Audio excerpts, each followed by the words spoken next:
Well, hello again, and welcome again to another episode of Down to Earth but Heavenly Minded. And I'm your host, Irvish. Well, today we just finished the book of Judges, and today we're going to be in a little book called Ruth. And it's kind of sandwiched between Judges and First Samuel.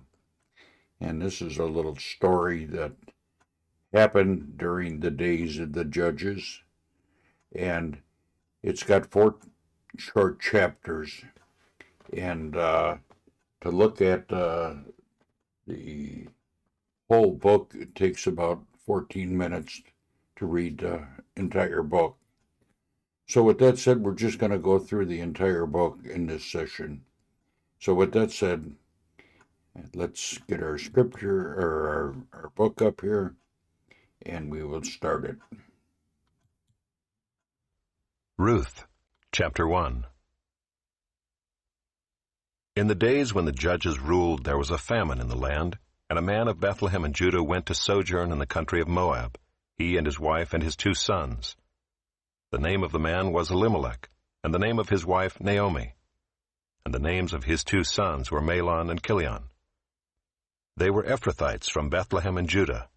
They went into the country of Moab and remained there. But Elimelech, the husband of Naomi, died, and she was left with her 2 sons. These took Moabite wives. The name of the one was Orpah, and the name of the other Ruth.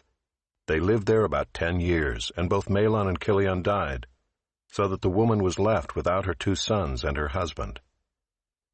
Then she arose with her daughters-in-law to return from the country of Moab, for she had heard in the fields of Moab that the Lord had visited his people and given them food. So she set out from the place where she was with her 2 daughters-in-law, and they went on the way to return to the land of Judah.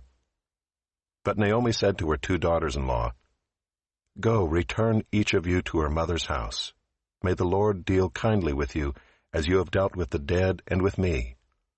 The Lord grant that you may find rest, each of you in the house of her husband." Then she kissed them, and they lifted up their voices and wept. And they said to her, "No, we will return with you to your people."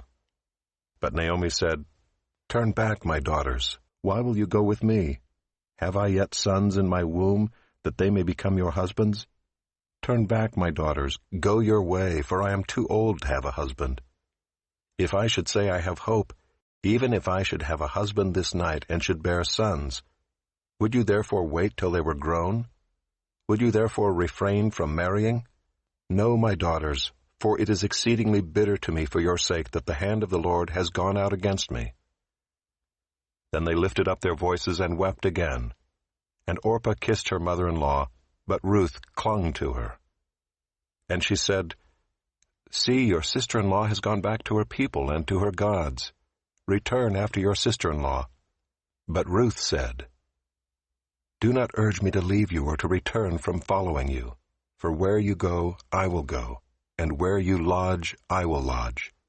Your people shall be my people, and your God my God. Where you die, I will die, and there will I be buried.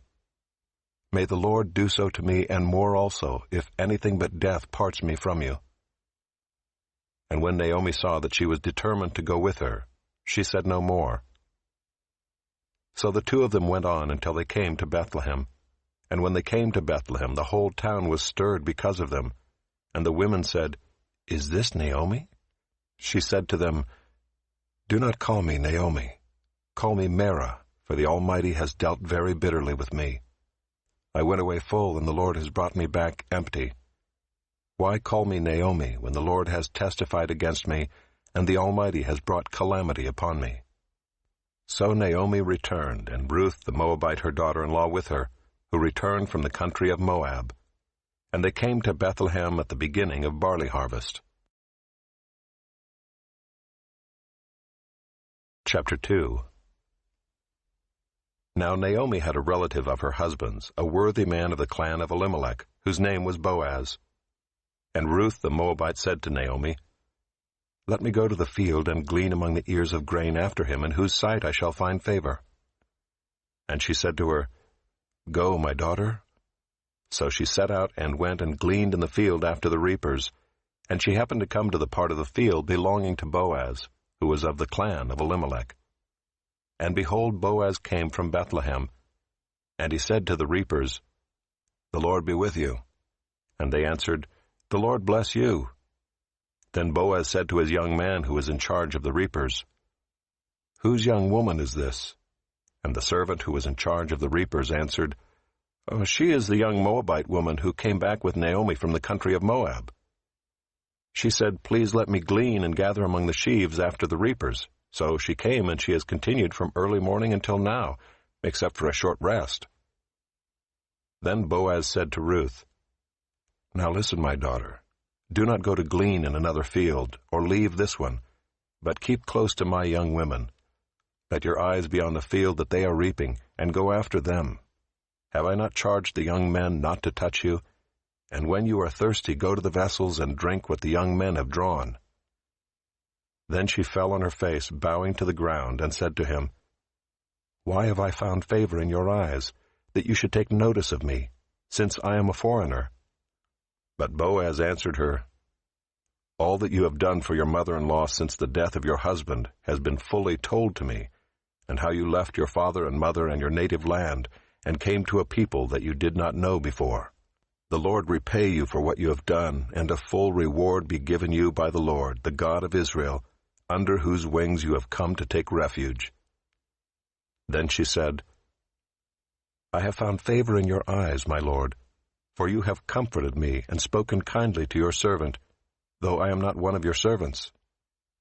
And at mealtime Boaz said to her, "Come here and eat some bread and dip your morsel in the wine." So she sat beside the reapers, and he passed to her roasted grain.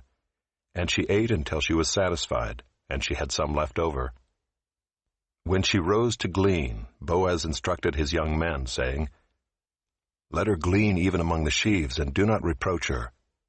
And also pull out some from the bundles for her, and leave it for her to glean, and do not rebuke her." So she gleaned in the field until evening. Then she beat out what she had gleaned, and it was about an ephah of barley. And she took it up and went into the city. Her mother-in-law saw what she had gleaned. She also brought out and gave her what food she had left over after being satisfied. And her mother-in-law said to her, "Where did you glean today, and where have you worked? Blessed be the man who took notice of you." So she told her mother-in-law with whom she had worked, and said, "The man's name with whom I work today is Boaz." And Naomi said to her daughter-in-law, "May he be blessed by the Lord, whose kindness has not forsaken the living or the dead." Naomi also said to her, "The man is a close relative of ours, one of our redeemers." And Ruth the Moabite said, "Besides, he said to me, 'You shall keep close by my young men until they have finished all my harvest.'" And Naomi said to Ruth her daughter-in-law, "It is good, my daughter, that you go out with his young women, lest in another field you be assaulted." So she kept close to the young women of Boaz, gleaning until the end of the barley and wheat harvests, and she lived with her mother-in-law. Chapter 3. Then Naomi her mother-in-law said to her, "My daughter, should I not seek rest for you, that it may be well with you? Is not Boaz our relative, with whose young women you were? See, he is winnowing barley tonight at the threshing floor. Wash, therefore, and anoint yourself, and put on your cloak and go down to the threshing floor. But do not make yourself known to the man until he has finished eating and drinking. But when he lies down, observe the place where he lies. Then go and uncover his feet and lie down, and he will tell you what to do." And she replied, "All that you say I will do." So she went down to the threshing floor and did just as her mother-in-law had commanded her. And when Boaz had eaten and drunk, and his heart was merry, he went to lie down at the end of the heap of grain. Then she came softly and uncovered his feet and lay down. At midnight the man was startled and turned over, and behold, a woman lay at his feet. He said, "Who are you?" And she answered, "I am Ruth, your servant. Spread your wings over your servant, for you are a redeemer." And he said, "May you be blessed by the Lord, my daughter. You have made this last kindness greater than the first, in that you have not gone after young men, whether poor or rich. And now, my daughter, do not fear. I will do for you all that you ask, for all my fellow townsmen know that you are a worthy woman. And now it is true that I am a redeemer, yet there is a redeemer nearer than I.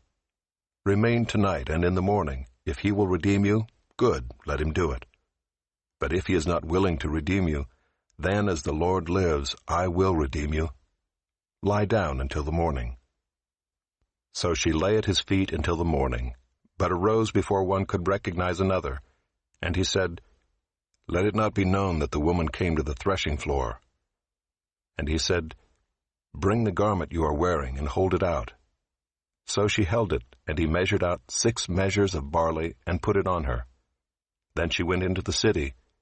And when she came to her mother-in-law, she said, How did you fare, my daughter? Then she told her all that the man had done for her, saying, These 6 measures of barley he gave to me, for he said to me, You must not go back empty-handed to your mother-in-law. She replied, Wait, my daughter, until you learn how the matter turns out, for the man will not rest, but will settle the matter today.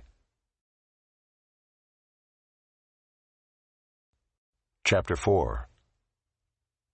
Now Boaz had gone up to the gate and sat down there, and behold, the Redeemer, of whom Boaz had spoken, came by. So Boaz said, Turn aside, friend, sit down here.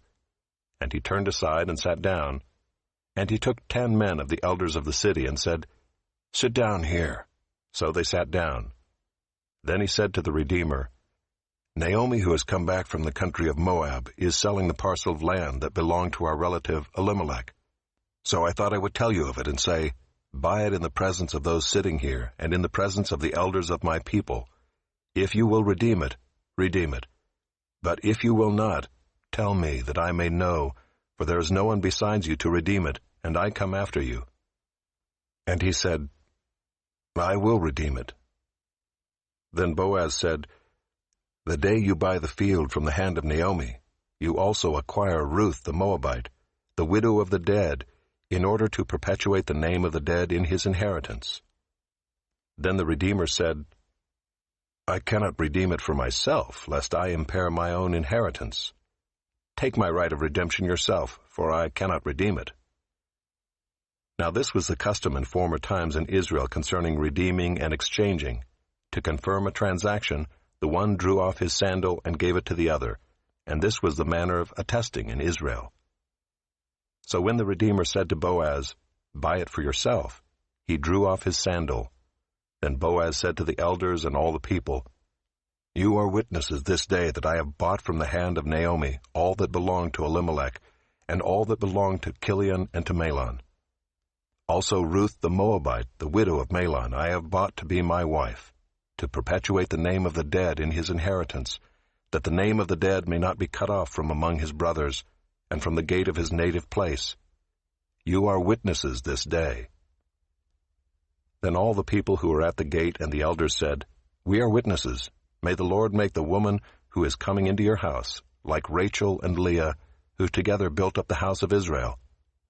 May you act worthily in Ephrathah, and be renowned in Bethlehem. And may your house be like the house of Perez, whom Tamar bore to Judah, because of the offspring that the Lord will give you by this young woman. So Boaz took Ruth, and she became his wife. And he went into her, and the Lord gave her conception, and she bore a son. Then the women said to Naomi, Blessed be the Lord, who has not left you this day without a redeemer, and may his name be renowned in Israel. He shall be to you a restorer of life and a nourisher of your old age. For your daughter-in-law who loves you, who is more to you than 7 sons, has given birth to him. Then Naomi took the child, and laid him on her lap, and became his nurse. And the women of the neighborhood gave him a name, saying, A son has been born to Naomi. They named him Obed. He was the father of Jesse, the father of David. Now these are the generations of Perez. Perez fathered Hezron. Hezron fathered Ram. Ram fathered Amminadab. Amminadab fathered Nahshon. Nahshon fathered Salmon. Salmon fathered Boaz. Boaz fathered Obed. Obed fathered Jesse. And Jesse fathered David.